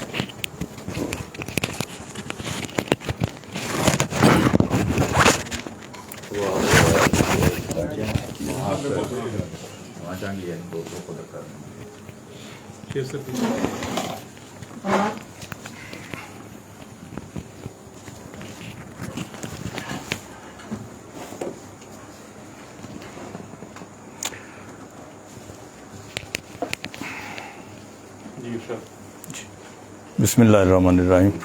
مجھے تو بس شکریہ ادا کرنا ہے، میں اس کو بہت بڑا اعزاز سمجھتا ہوں کہ یہ انہوں نے اتنی ماشاءاللہ گفتگو وسعت قلبی کا مظاہرہ کرتے ہوئے کر دی۔ احمد جاوید صاحب کی توجہ میں آ جانا ہی بہت بڑا اعزاز ہے۔ تو ہم تو اگر ہم اپنے آپ کو کسی قابل سمجھتے ہیں تو وہ یہ ہے کہ کسی حد تک ہم کوالیفائی کرتے ہیں احمد جاوید صاحب کا سامع ہونے کی. یہ ہم کوالیفائی کرتے ہیں کہ ان کی باتیں ہمیں سمجھ آ جاتی اور اس کو ہم لیو کرتے ہیں. بہت کچھ سیکھتے ہیں ان کے جو لیکچرز ہیں ان میں سے، ان کی گفتگوؤں سے. ان کا بہت ہمارا پرانا تعلق ہے اور ہم اختلاف بھی کرتے ہیں، لیکن ہماری کیا مجال اور کیا حیثیت. لیکن وہ ایک اندر سے ایک وہ جو ایک زمانے کا متجسس نوجوان تھا اور بحث مباحثہ کرنے والا، وہ جاتا نہیں. تو اس لیے کبھی کبھی کوئی سوال اٹھا دیتے ہیں. تو بہت ہی میں سمجھتا ہوں انہوں نے زحمت کی، تشریف لائے. یہ اس سے پہلے بھی ترتیب دیا گیا تھا پروگرام، لیکن وہ اللہ کو منظور نہیں تھا. طبیعت خراب ہو گیا، مجھے صاحب کی 4-5 مہینے پہلے ارینج کیا تھا. لیکن آج تو یہ یعنی ایسا وقت پر پہنچے کہ میں سمجھتا ہوں بہت ہی مجھے اچھا لگا. اور ان کے آتے جب نیچے یہ آئے ہیں تو فوری طور پر میں نے انہیں کہا کہ مجھے تو سراج منیر یاد آ رہے ہیں. کیوں ہمارے ایک شیئر کرنے والے لوگ تھے ایک طرح کی صداقتوں کو اور ایک طرح کی اپروچ کو. تو آپ سب دوستوں کا بھی بہت زیادہ شکریہ جو اس محفل میں تشریف لائے ہیں، اور میں بار دیگر احمد جاوید صاحب کا بہت زیادہ شکریہ ادا کرتا ہوں، اور افتخار عارف صاحب کا بھی خاص طور پر بہت محبت. پانی اٹھا دیجیے.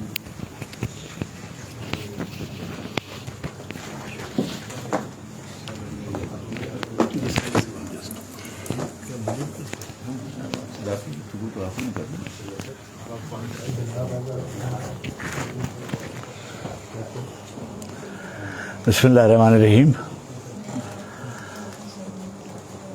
اصل میں جاوید صاحب کے بعد بولنا جو ہے وہ اپنی شامت اعمال کو دعوت دینا ہے. اس قدر اچھی گفتگو اور اس قدر اچھے اشعار سننے کو ملے، اور یہ اصل میں بنیادی طور پر یہ ہماری طرف کے آدمی تھے، مگر اللہ جب چاہتا ہے جس کو گمراہ کرتا ہے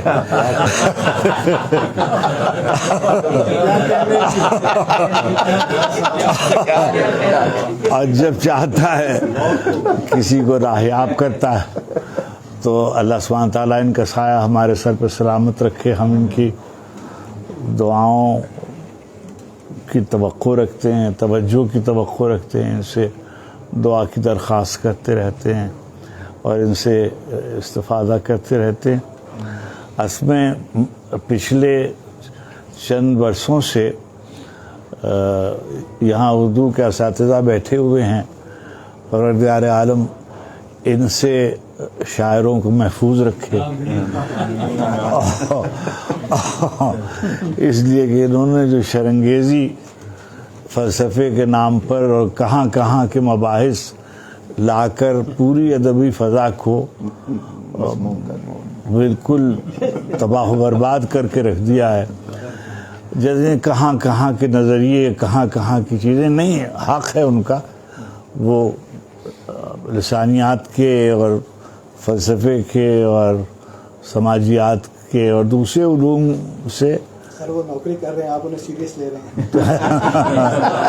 تنقید کی طرف لائے، ضرور لائے، مگر یہ ایک بہت ہی خوشائند بات ہے کہ احمد جاوید صاحب کی اس طرف توجہ جو ہے اس نے ہم لوگوں کے لیے ایک بالکل نیا راستہ لفظ کو سمجھنے کا اور شعر کو سمجھنے کا اور ادب کو سمجھنے کا اور جو بکھری ہوئی چیزیں ہیں ان کو جوڑنے کا، اپنی روایت سے مربوط رکھنے کا ایسا کیا ہے کہ ہر محفل میں جب ان کی گفتگو ہوتی ہے یعنی ہم لطف اندوز تو ہوتے ہی ہیں، سیکھتے بہت ہیں.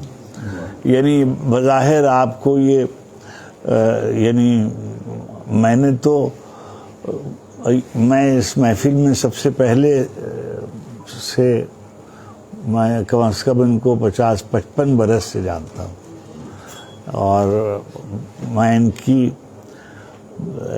گویا پورے سفر کو میں نے دیکھا ہوا ہے اور میں سلیم احمد اور یہاں تو بہت سے لوگ جو ہیں اگر میں 2-4 نام لوں تو وہ اس سے واقف بھی نہیں ہوں گے. اگر میں کہوں کہ ایک بزرگ تھے حضرت مولانا محمد ایوب صاحب رحمۃ اللہ علیہ, تو محمد حمید شاہد 10 منٹ ان کے بارے میں گفتگو نہیں کر سکتے. لیکن نہیں, میری گزارش یہ ہے کہ ان کی تربیت میں جن جن لوگوں کا, عسکری صاحب, کرار صاحب, مشتبہ حسین صاحب, سلیم احمد, میں نے ان کو دیکھا ہے نا, اس لیے میں کہہ رہا ہوں اللہ ان کو عمر دے, صحت دے. لیکن میں نے ان میں بہت تبدیلی بھی دیکھی, اور یعنی ممکن ہے بعض لوگوں کے نقطہ نظر سے وہ ارتقاء کی صورت ان کو نظر نہ آئے, وہ ان کا مطمئن نظر. میں ان کو یعنی یہ راز میں افشا نہیں کرنا چاہتا ہوں, اس لیے کہ ابھی بیعت کرنا شروع ہو جائیں تو کیا فائدہ اس سے. تو مگر میں ان کو صاحب توجہ سمجھتا ہوں, اور میں ذاتی طور پر 2-1 باتیں میرے تجربے میں ہیں کہ جس کا میں یعنی اس سے میں کہہ نہیں سکتا ہوں, مگر میں ان کے لیے دعا کرتا ہوں اور ان سے درخواست کرتا رہتا ہوں. اور عالی صاحب ہمارے بالکل بھائیوں کی طرح بھی ہیں, ہمارے ہم عصر بھی ہیں, ہم ان سے سیکھتے بھی ہیں, اور یہ ہمارے ڈسپلن کے بھی آدمی ہیں. تو میں دیکھتا ہوں کہ جو سماجی علوم ہیں ان کی دسترس میں, اور جس کی طرف اشارہ کیا کہ ممکن ہے کہ یہ روایت سے اس طرح منسلک نہ ہوں, مگر بعض اوقات ایسا ہوتا ہے کہ ایک ایسے آدمی سے آپ وابستہ ہو جاتے ہیں جس کے اندر روایت کے مختلف دبستان مرتکز ہوتے ہیں, تو آپ بلا واسطہ اس سے فیضیاب ہوتے رہتے ہیں. کہ شاہ ولی اللہ سے بیعت کرنے کا مطلب صرف شاہ ولی اللہ سے بیعت کرنا نہیں ہے, وغیرہ وغیرہ. تو عالی صاحب کے اساتذہ میں بعض ایسے بزرگ ہیں, ڈاکٹر برہان کا تذکرہ یہ کرتے رہتے ہیں, اور میں نے تو ان سے میرا تعارف اقبال کے بارے میں جو ان کی کتاب ہے اس سے, مگر میں نے ان کے دھڑکتا ہوا دل جو ہے وہ عالی صاحب میں منتقل ہوتے ہوئے دیکھا. اردو کے اساتذہ بہت میری نظر میں ہیں, کیونکہ میں ان کو بھگتتا رہتا تھا, میری منصبی ذمہ داریاں تھیں تو میں ان کو جھیلتا رہتا تھا. تو بہت کم لوگ ہیں, میں نے ذکر بھی نہیں میں سنتا ہوں بعض ایسے لوگوں کا جن سے ان کو, اب جیسے محب عارفی صاحب کا آپ نے تبصرہ کیا, اگر ہماری نسل کا شاعر اور ان کے بعد کا شاعر اگر اس کے گھر میں چھلنی کی پیاس نہیں ہے تو پروردگار عالم کی لعنت ہے اس پہ. اللہ اور اس کے فرشتے اس پر یعنی تبرہ کرتے ہیں وغیرہ وغیرہ. مگر بہت اچھی گفتگو ہوئی ہے, بہت ہم نے سیکھا. ہم نے تو 2-4 باتیں, یعنی میں تو سیکھتا ہی رہتا ہوں. اور یہ بھی ہے کہ میں نے تکرار نہیں دیکھی, یعنی جیسے ایسے ہوتا ہے نا کہ اب ہم نے شروع کیا اور ہم نے یہ کہا کہ جو میں کچھ کہوں گا تو آپ اس سے حال کہہ دیں گے کہ یہ ان کی طرف اشارہ ہو رہا ہے, یہ ان کی طرف, تو میں اس اشارے سے بہت تنگ ہوں. اچھا, اور میں اس قدر غبی ہوں کہ اشارے میری سمجھ میں نہیں آتے. میں نے ابھی آتے ہی ان سے پوچھا کہ جو فلاں بات آپ نے کہی ہے اس کی طرف وہ کون آدمی ہے, تو جب انہوں نے بتایا تب میری سمجھ میں آیا. تو اس قدر اچھا, ہمیشہ سے میں ایسے ہی ہوں, کچھ میری سمجھ نہیں آتا. اب یہ لوگ بیٹھے ہوئے ہیں ہمارے ساتھ کے بعد کے لڑکے, ان کی سمجھ میں سب آتا ہے. ہمارے زمانے میں لوگ نہیں جانتے تھے چیزوں کو. تو بہت ہی اچھا لگا, بہت ہی. جب بھی آپ کو سنتے ہیں, آپ کو دیکھتے ہیں, دیکھیے بعض چہرے ایسے ہوتے ہیں جو آپ سے تقاضا کرتے ہیں کہ آپ ان کا احترام کریں اور ان سے استفادہ کریں، ان سے مستفید ہوں، ان سے دعا کی درخواست کریں، ان سے توجہ اور صاحبان تصرف سے منسلک رہیں، تو یہ ہمارے لیے عزت کی بات ہے۔ انہوں نے وقت نکالا، تشریف لائے لاہور سے، اور ہماری منزلت ہے۔ اور یہ جو زندہ لوگ ہے اس میں ہم جیسے مردہ دل بھی شریک ہوتے ہیں، مگر آتے رہتے ہیں۔ ان کے یہاں پابندی سے نشست ہوتی ہے اور ہم سب اپنے اپنے شعر اور اپنے اپنے دل کی بھڑاس نکالتے رہتے ہیں۔ اور اللہ ان کو سلامت رکھے۔ اور بیگم صاحبہ ہماری بھابھی جو ہیں وہ بہت میزبانی کے فرائض انجام دیتی رہتی ہیں، اور یہ جو آج آپ کی محفل ہے یہ انہوں نے ان کی بیماری کے باوجود برپا کی ہے۔ اگر مجھے پہلے سے معلوم ہوتا تو میں خاموشی سے آپ کو منع کر دیتا، لیکن میں نے کہا کہ اس میں علی بھائی کی دل آزاری کی صورت ہوگی کہ یہ ایک سعادت سے محروم رہ جائیں گے، تو کل کو کچھ ہو جائے تو پھر یہ مجھ سے کہیں کہ آپ نے ان کی تقریر نہیں ہونے دی وغیرہ۔ اللہ سلامت رکھے، خیر سے رکھے، بہت مہربانی۔ آپ سب تشریف لائے۔ دیکھیے، اور حد یہ ہے کہ آزاد صاحب آ گئے وقت پر، یعنی اس دن ہم ان کا انتظار کرتے رہے، اور یہ جی بس وہ مجھے اندازہ ہوا، ہو جاتا ہے۔ ہزار طرح کے قصے سفر میں ہوتے ہیں، کیا طلسم حسن زلیخا دام بردہ فروش، ہزار طرح کے قصے سفر میں ہوتے ہیں۔ سلامت رہیے، خوش رہیے۔ آپ سب کی تشریف آوری کا اپنے وقت پر آئے ہیں۔ بہت مہربانی، بہت کرم۔ سا مجھے اجازت، میں ذرا 1 منٹ کو ادھر ہوا ہوں، میں ابھی